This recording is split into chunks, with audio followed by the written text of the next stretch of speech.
Hey, what's going on, everyone? My name is Matt Jarbo. This is 3 Buck Theater. Today is the 19th of September, 2018, and yeah, back to the long-form content. The long-form content is going to be coming out daily shows, at least Monday through Friday, the best I can do.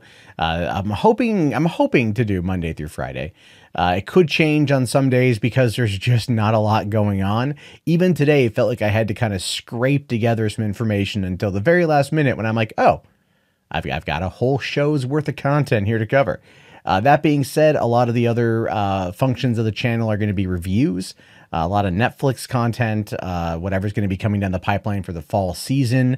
I have DC Universe. I did pick that up. So when Titans drops in a few weeks, we'll be covering that. And apparently something new to review every single week until 2020. So if there's things you want me to review, things you want me to check out, or you'd like to hear me talk about in regards to that, do let me know down in the comments. And that'll be a lot of fun. But first things first today. This just popped up as I was getting ready to hit record. Apparently, there's the first teaser image for Space Jam 2, saying here, Bugs Bunny, #1 point guard.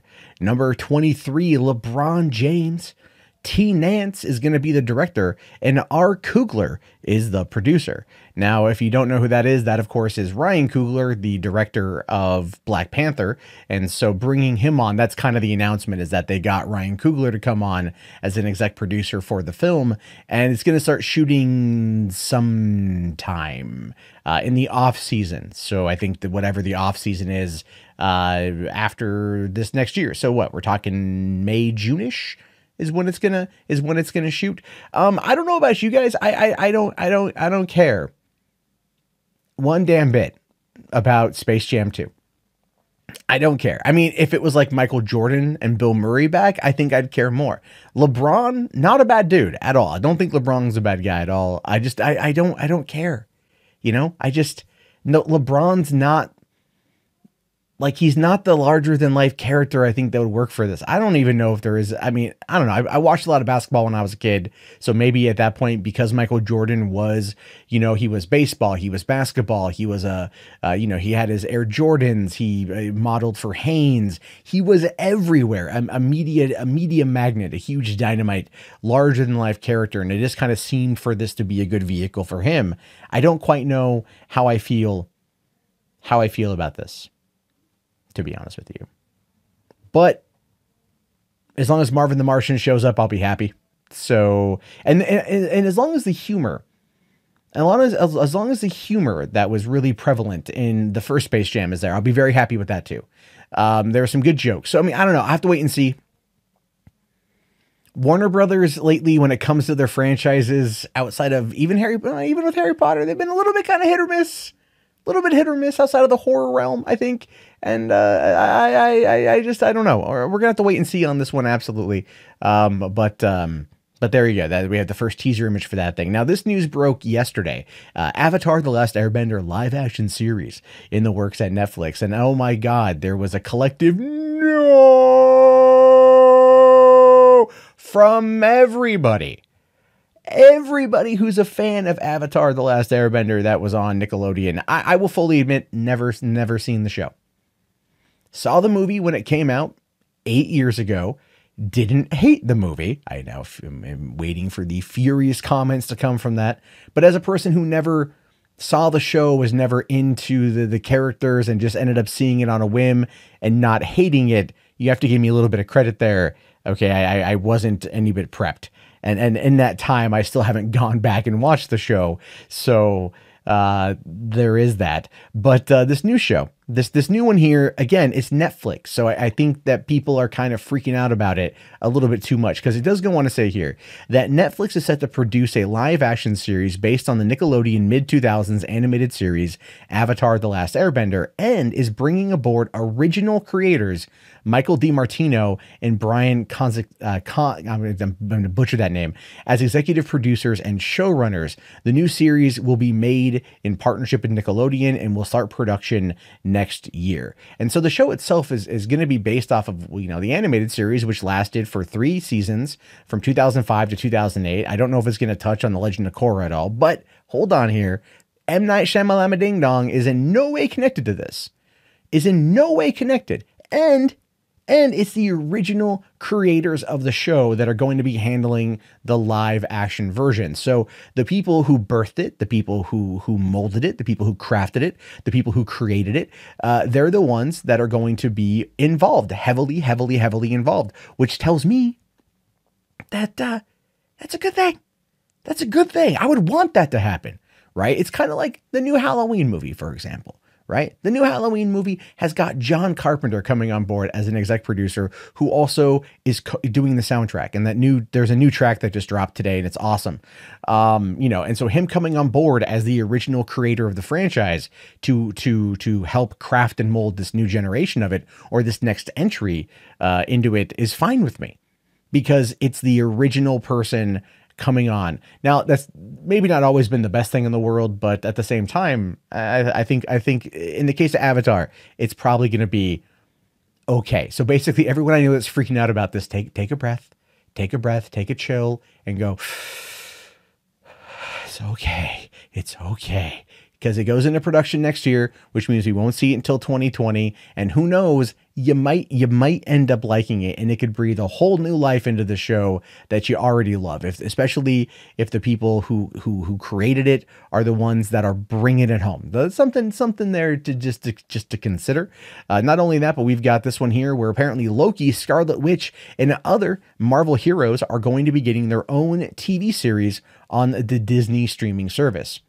Yeah, so that was interesting. That popped up yesterday as well. Okay, so Loki and Scarlet Witch. And in this particular case, there's no way that it's going to be Elizabeth Olsen and Tom Hiddleston. Maybe Tom Hiddleston because he's done TV before. Elizabeth Olsen is not going to go the route of her sisters. She's clearly not going to be involved. She is a movie star, whether it's big name films or it's going to be independent films. That is the world she lives in. She's not going to drop herself down to being on a TV streaming service. Guaranteed. Now, this is what the article says. Disney is enlisting Earth's mightiest heroes as the company prepares to launch its upcoming streaming service.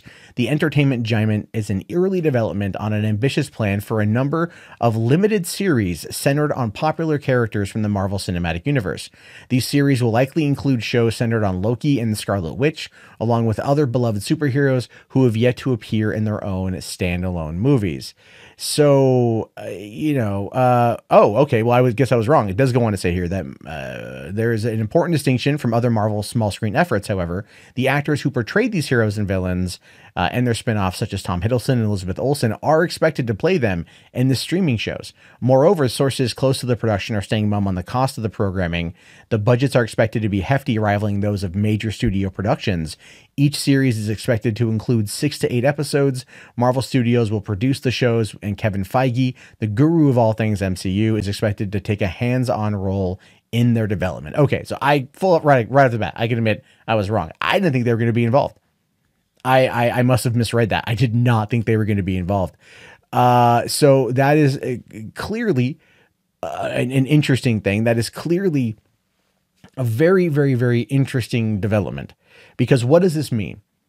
Well, it means that for one, Disney realizes that this Disney Play, that they're calling it, the streaming service, is going to be a big thing. I mean, we know that the Star Wars series that Jon Favreau is going to be executive producing and show running and writing and stuff, is going to be 10 episodes with $100 million budget. Each episode is going to have a budget of $10 million.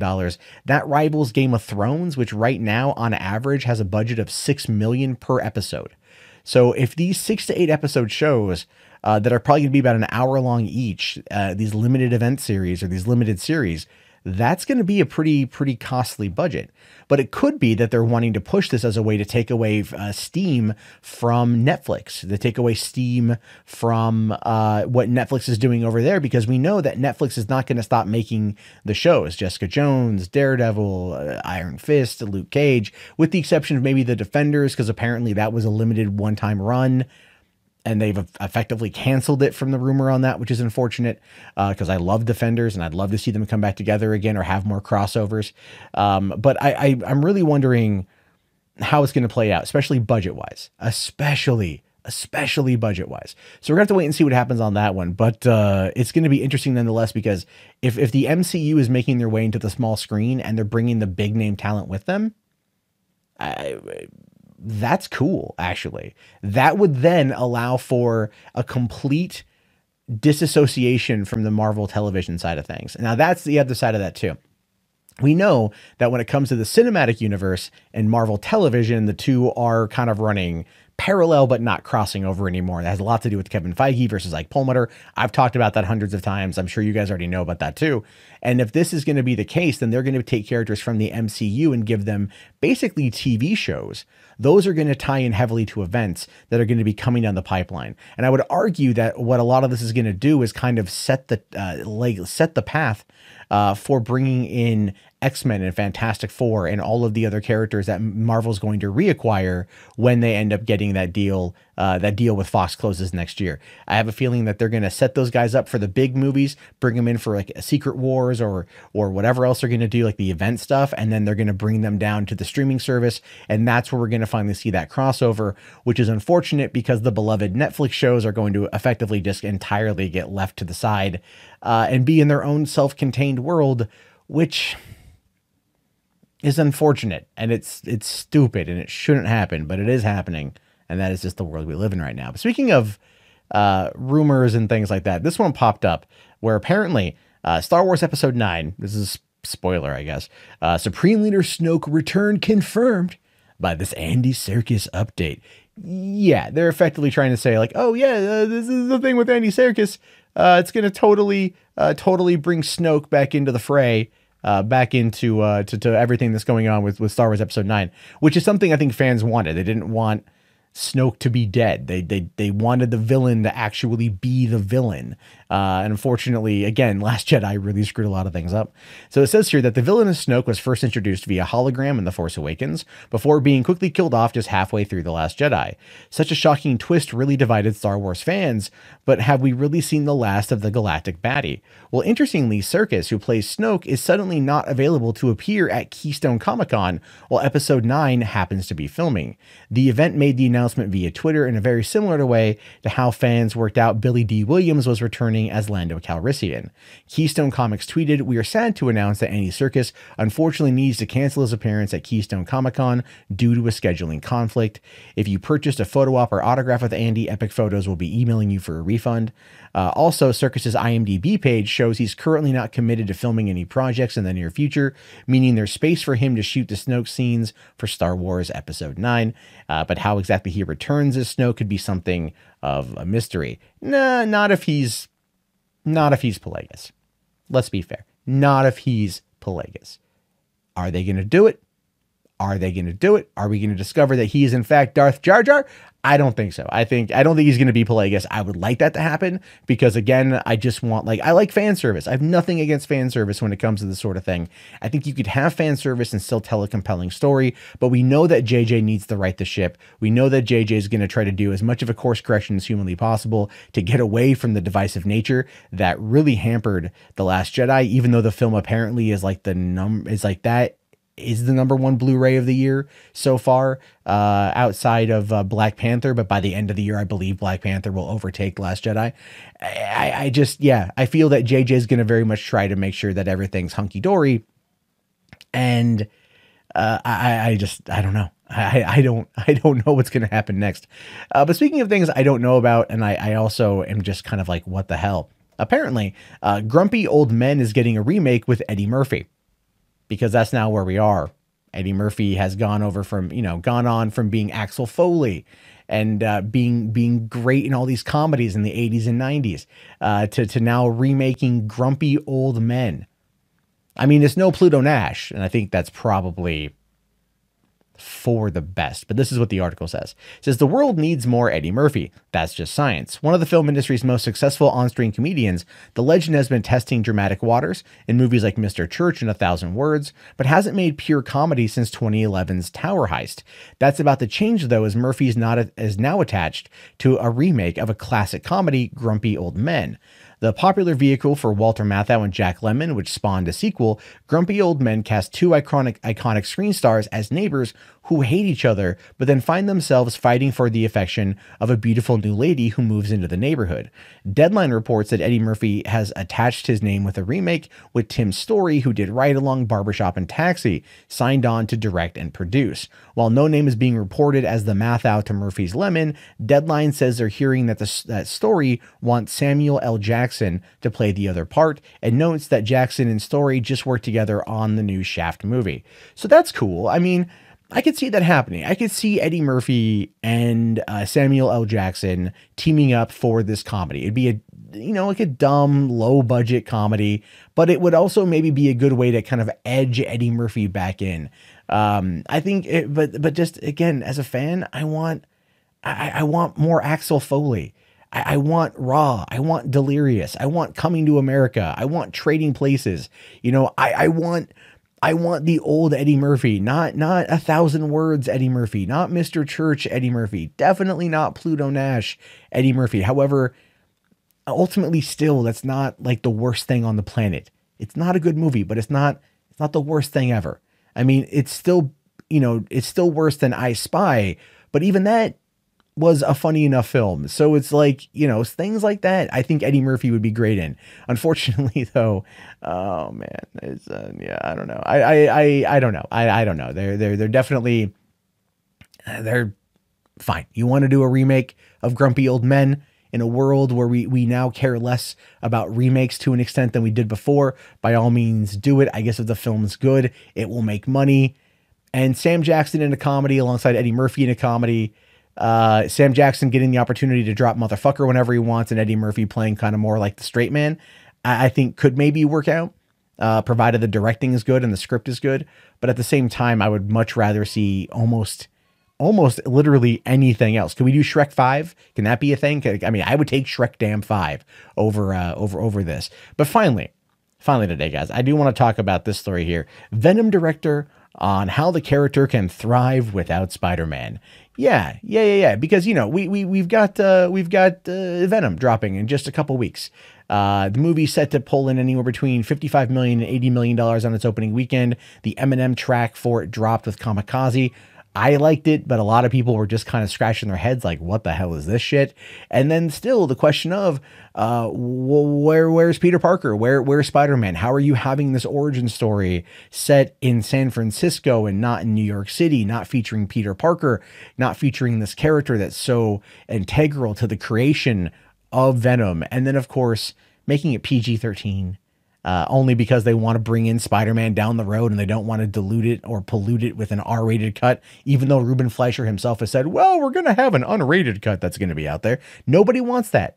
Nobody wants to pay money for something that feels half done. But you know what? I don't want to get ahead of myself here. Let's look to see how exactly he'll address it without Spider-Man. According to Ruben Fleischer, the symbiote has no problem holding a franchise on his shoulders. Fleischer recently sat down with Fandango to talk about the anti-hero origin film when he was questioned about how Venom could handle the whole franchise without his iconic witty foil, and he didn't seem worried, saying here, Venom is a standalone character who has so much attitude, menace, and ferocity. He's also really funny in the comics and in our movie. He's a really compelling guy that can completely stand on his own. When he's played by Tom Hardy and Eddie Brock as his partner, that relationship is enough for one movie. It's about these two entities coming together and forming one. That's a really exciting and satisfying relationship that is unique to a comic book movie and also very captivating.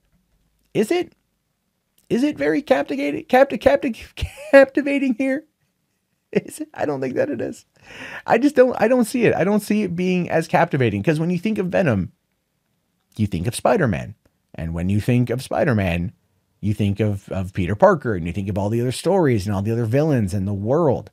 And when you think of Venom being separate from Spider-Man, it just doesn't feel right. It doesn't feel accurate. It doesn't feel like this is the right course of action. But then again, who knows? Who knows where it's going to go? Who knows what they're going to do with it? The movie could be good, and I'm holding out hope that the movie is good. I'm very much holding out hope. It drops on October 5th. That is literally like 2 weeks away. So it's coming soon. The reviews are going to start coming out here pretty quick, and people are going to get an idea for what to expect. This movie is going to kind of open the door to Sony's cinematic universe for Marvel characters. And if it fails, which I think in part, I think Kevin Feige wants it to fail, because then they can keep Spider-Man, and they know how valuable Spider-Man is to the MCU.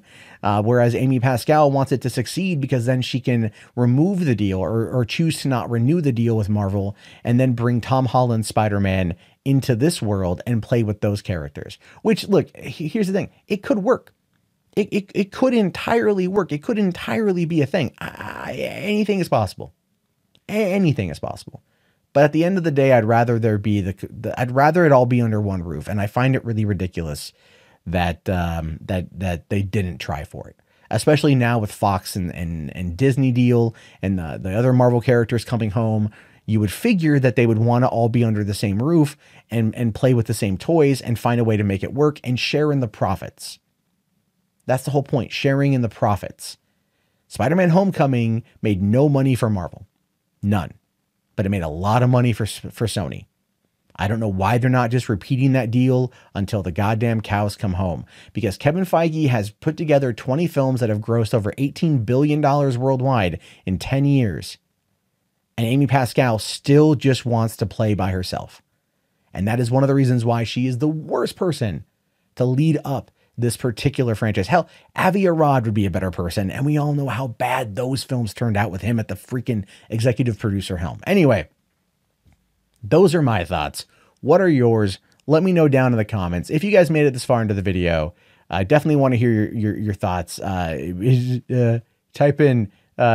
Just type in Venom in the chat so I know you guys made it here. And be sure to leave your comments. Be sure to leave your thoughts. Support the channel by giving it a thumbs up and sharing it around and subscribing if you're new. And Patreon's a great way to help out too if you guys want to do that. My name is, of course, Matt Jarbo. This is the Monday Matt channel. This is 3 Buck Theater. See, I'm always on a roll. I'll talk to you guys later. Have yourself a great day and peace out.